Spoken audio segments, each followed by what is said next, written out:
Hello friends, welcome to my channel. আবার চলে আসলাম আমার নতুন আরেকটা ভিডিও নিয়ে। আহ, তাহলে আমার সঙ্গে সবাই পুরো ভিডিওটার সঙ্গে থাকুন এবং দেখুন। ভালো লাগলে নতুনরা সাবস্ক্রাইব করে নিন, আর পুরনোরা লাইক কমেন্ট শেয়ার দিয়ে আমাকে উৎসাহ দিও অবশ্য করে। তাহলে নিউ ইয়ার্স রেজলিউশন ম্যান্ডি আর স্যান্ডির যেটা নেওয়া হয়েছিল, দুজনেই প্রায় একই নিয়েছিল না, যে নতুন বছর নতুন জীবন সমস্ত কিছু ভুলে থাকবে, সঙ্গে মেয়ের স্কুল লাইফ অ্যাজ ইউজুয়াল চলছে, আমরা দেখছি। হ্যাঁ, ওরা স্কুলে দিয়ে আসছে, যেগুলো করার সেগুলো করতে চেষ্টা করছে, অ্যাকচুয়ালি চেষ্টা করছে।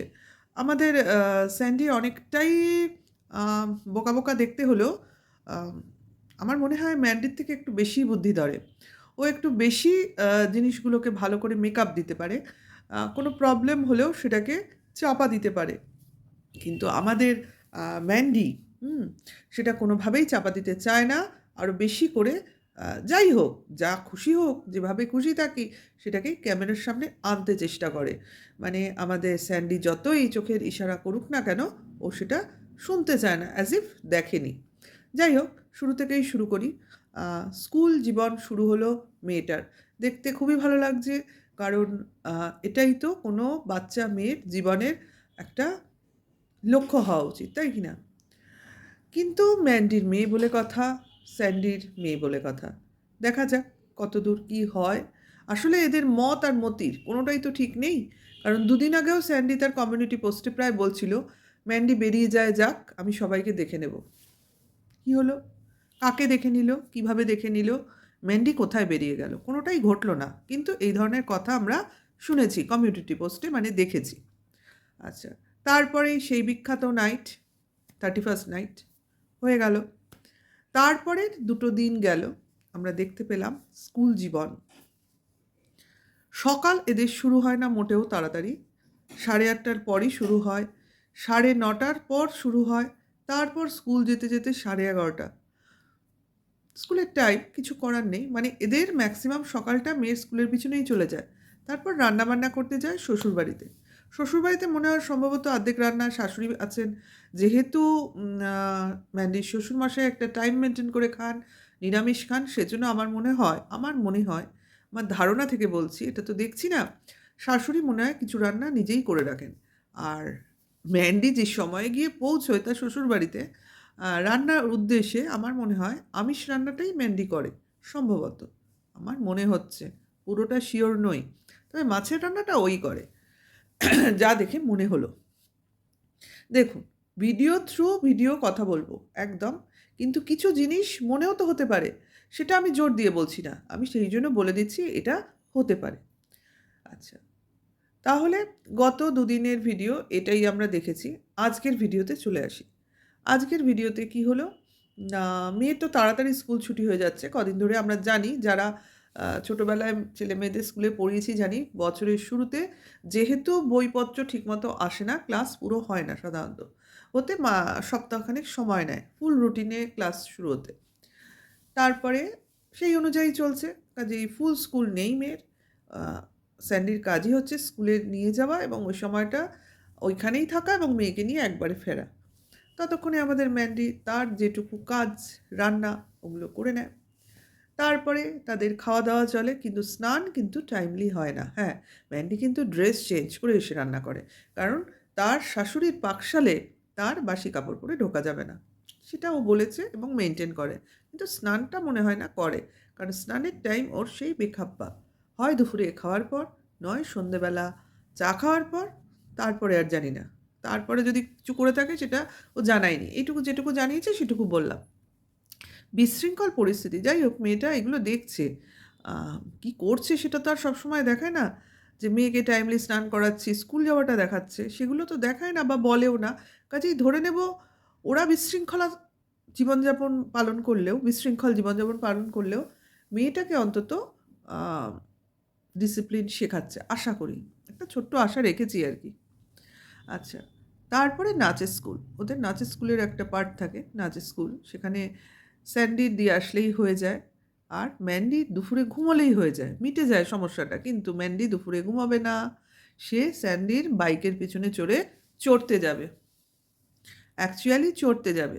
হ্যাঁ, তাই তো বোঝালো।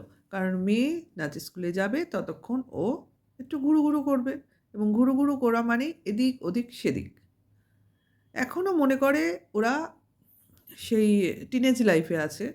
যা ইচ্ছে তাই করব। আমাদের যে একটা ফ্যামিলি হয়েছে, আমাদের যে একটা মেয়ে আছে, আমাদের যে এখন দায়িত্ব নেবার বয়স হয়েছে, ওটা ওরা ঠিক মানতে চায় না। পয়সা আছে, মন মর্জি করছে, আমরা সেটা করব। চলে যায়। কিন্তু আজকের এদের ঘোরাফেরাটা এর আগেও দেখেছি। কীরকম অগোছালো, বিশৃঙ্খলাময় লাগলো। হ্যাঁ, ওর কমেন্টস বক্সেও ঘুরে এসেছি। সেখানেও অনেকে কমেন্টস করেছে, আজকে কি সকালবেলা থেকেই আ ম্যান্ডি শুরু করে দিয়েছে? পানটান? মনে হলো, আমাদেরও মনে হলো। কারণ কথাবার্তার টোনিং, থ্রোয়িং, আ তারপরে হাবভাব সমস্তটাই সেই ধরনেই মনে হলো। একটু নেশাগ্রস্তই ছিল। কিন্তু আমাদের স্যান্ডি, তাকে দেখে বোঝা যাবে না কিন্তু। সে একটু মাত্রা রেখেই চলে। আর আমাদের ম্যান্ডি তো জানে স্যান্ডি আছে তো আমার অত খেয়াল রাখার দরকার নেই। আমার কাজ আমি করি। স্যান্ডি ঠিক আমার হাসব্যান্ড, পারফেক্ট হাসব্যান্ড আমাকে প্রোটেকশন দিয়ে দেবে। দেখো, তারপরে এই কথাটা বলার অনেকেই হয়তো বলতে পারে, আপনি বলছেন কী করে? যে এটা তো দেখায়নি, তাহলে করলো কী করে? হ্যাঁ, একটাই কারণ। এক হচ্ছে ওর কমেন্টস বক্স, যেটা আমার সত্যি মনে হয়েছে। আর দ্বিতীয়ত মনে হয়েছে, আমাদের ম্যান্ডি সবসময়ই ভয়েস রেকর্ড কিন্তু দেয় না। সাধারণত দেয় না। কারণ ওর ক্যামেরায় কিন্তু সাউন্ড প্রুফের ব্যাপারটা আছে, যে বাইরে সাউন্ড আসবে না, ওটা আছে। তার জন্য ও ভয়েস রেকর্ড দেয় না, ডাইরেক্ট কথা বলে। কাজেই ওর ফিরে মানে ওই ঘোরা বেড়ানোর পর মেয়ের ওই আম নাচের স্কুল থেকে বেরিয়ে যেখানে খেলতে গেছিল বা বাড়ি ফিরে এসে ম্যান্ডি শুয়ে পড়ল, ওই সময় যেসব কথাবার্তা বলেছে সমস্তই কিন্তু রেকর্ডিং। ওটা কিন্তু ডাইরেক্ট ও শ্যুট করেনি। জাস্ট ফটো তুলে রেখেছে, তারপরে মানে ভিডিও করে রেখেছে, পরে ভয়েস রেকর্ড দিয়েছে। এর থেকেই খানিকটা সন্দেহ হয়েছে। কারণ সেই অবস্থায় ওর হয়তো আর কথা বলা অবস্থায় ছিল না। সেটাও মেনে নিলাম। ও হয়তো অতটাও বেসামাল ছিল না। কিন্তু হয়তো আমরা দর্শকরা সেটা বুঝতে পেরে যেতাম। কারণ যত সময় যায় তত তো মুখের কথা বেসামাল হয়। কারণ নেশাগ্রস্ত লোকেরা যখন হাওয়া বেশি লাগে নাকি আমি শুনেছি, তাদের নেশাটা আরও চড়ে। আ সেটাই হয়তো হয়েছে এবং আ ও এসে শুয়েও পড়েছিল। তারপর অনেক রাতে উঠল এবং ওর হাবভাব, শুয়ে পড়া, দৃষ্টি এইসব দেখে মনে হয়েছে যে ওরা হয়তো আ নেশা করেছিল। যাই হোক, খুব সুন্দর করে কাটাচ্ছে। একটা মা মেয়ের পড়াশোনার খেয়াল রাখে না, শুধু স্কুলে রেডি করে পাঠায় আর টাইমে মেয়েকে খেতে দেয়। আর কিছুই করে না। মেয়ের পড়াশোনার দায়িত্ব কিছু নেই। হয়তো কী বই আছে সেগুলোও ভালো করে বলতে পারবে না। মেয়ের কি হোম টাস্ক দেয় স্কুল থেকে সেটাও বলতে পারবে না। সেটার সমস্ত দায়িত্বই মনে হয় তার হাসব্যান্ড নিয়ে নিয়েছে। মার কি এটাই দায়িত্ব? অবাক লাগে। আমরাও তো মা, অনেক মা আছেন যারা কিনা ছেলে মেয়ের পড়াশোনাটা পুরোটাই দেখেন। হাসব্যান্ড সময় পায় না কাজের থ্রুতে। হ্যাঁ, তা বলে কি কোনো হাসব্যান্ড দেখে না? নিশ্চয়ই দেখে। কিন্তু মা কি পুরোটা ছেড়ে দেয়? যেখানে মা কোনো সেরমভাবে কাজ করে না। সন্ধেবেলা সে ঘুমিয়ে কাটিয়ে দিল। মেয়ের পড়াশোনার কোনো ব্যাপার নেই। সবই হাসব্যান্ড করবে। হ্যাঁ, হাসব্যান্ড করতেই পারে। তারও তো কিছু দায়িত্ব থাকে। মলাট করতে দেয় অন্য কোথাও। কী অজুহাত দিল? সে প্রতিবন্ধী, তারও দুটো পয়সা হয়। এত বড়লোকিপনা আসে কী করে এদের, যে মেয়ের মলাট, স্কুলের বইয়ের মলাট আমরা জানি ছোটবেলা থেকে। আমাদেরটা আমরা বাড়িতেই বসে দিয়েছি। পরবর্তীকালে আমাদের ছেলেমেয়েটাও আমরা বাড়িতে বসে দিয়েছি। কেন না, এগুলোর একটা আর্ট মলাট দেওয়াটা। যে এগুলো কি নিজের পড়াশুনো, মলাট দেওয়াটা কোনো পরিশ্রমের কাজ নয়। সেটা হচ্ছে বইয়ের একটা নতুন বই, তার গন্ধ, সেটাকে আমরা সুন্দর করে নতুন ক্লাসের সঙ্গে আমাদের একটা বইয়ের মধ্যে যোগাযোগ চলে। তখন সেটাকে আমরা সুন্দর করে সাজাই, সেটার প্রতি আমাদের আগ্রহ জন্মায় এবং সেই কারণেই ওই মলাট দেওয়া, লেবেল লাগানো, এই কাজগুলো আমরা আমাদের পেরেন্টসদের সঙ্গে বসে করতাম ছোটোবেলা থেকেই। এগুলোয় খুব আগ্রহ থাকতো। বছরের শুরুতেই মলাট দিতে হবে, লেবেল লাগাতে হবে, নতুন ব্যাগ, নতুন জলের বোতল, একটা আলাদা আগ্রহ। মা-বাবারাও বসে মলাট দিত, আমরাও বসে শিখতাম। পরবর্তীকালে নিজের ছেলে-মেয়েদের ক্ষেত্রে সেগুলো কাজে লাগিয়েছি। তারা আবার আমাদের দেখে শিখেছে, তারা আবার নেক্সট জেনারেশনকে কাজে লাগাবে। এটাই তো হয়। হ্যাঁ, কেউ কি করবে না তা বলে, বা এরম কি সিস্টেম নেই? আছে, অনেক ক্ষেত্রেই আছে। সেক্ষেত্রে হয়তো স্বামী স্ত্রী দুজনেই সার্ভিস করেন এবং হয়তো লেট নাইট ফেলে, মানে অনেকেই 8টা 9টা 10টায় বাড়ি ফেরে, সেক্ষেত্রে তারা হয়তো ওই কাজগুলো করতে পারে না অনেক সময়। সেক্ষেত্রে সেটা হয়। এরা 24 ঘন্টা বাড়িতে রয়েছে, ব্লগিং করছে, অথচ মলাট দিতে পারবে না। তার অজুহাত যে প্রতিবন্ধী কোনো লোক আছে, ওনাকে সাহায্য করা হচ্ছে এই মলাটের মাধ্যমে। অ্যাকচুয়ালি এরা নিজেকে নিজেরা সাহায্য করছে। নিজেরাই এরা মানসিক প্রতিবন্ধী অ্যাকচুয়ালি। এরা নিজেরাই স্বাভাবিক কোনো বোধ নেই, জ্ঞান নেই। পয়সা এদের মাথা ঘুরিয়ে দিয়েছে এবং এদের চালচলন দিনকে দিন বেসামাল হয়ে যাচ্ছে। ওই বাচ্চা মেয়েটা অবধি বুঝতে পারছে যে মা ঠিক নেই, বাবা ঠিক নেই। ছোট, ছোট জিনিসে বোঝা যায় মেয়েটার দৃষ্টি যখন দেখে অন্যরকম, মেয়েটা চোখ নামিয়ে থাকে, এদিকে ঘুরিয়ে থাকে। ও কি বুঝছে না একটা 6 বছর থেকে 7 বছরে যাচ্ছে মেয়েটা? এরপর যে বয়সে পৌঁছবে, একটা টিনেজ বয়স, তখন থেকেই তো ওর মনে অসন্তোষ জন্মাবে।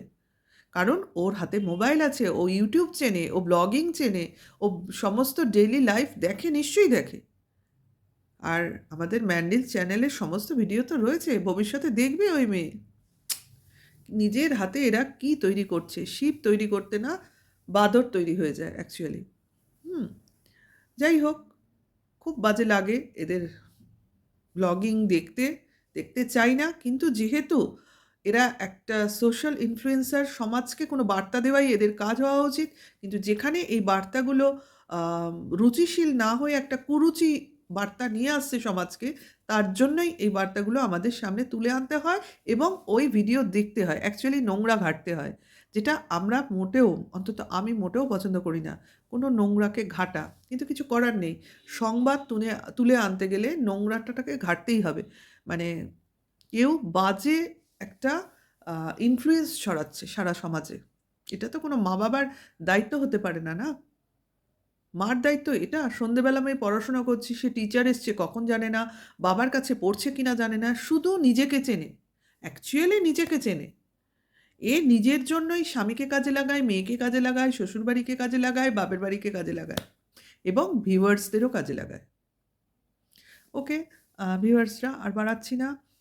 আ সবাই ভালো থাকবেন, সুস্থ থাকবেন। আর আবার আসবো অন্য সময় অন্য একটা নতুন কোনো ভিডিও নিয়ে। Tata, good night.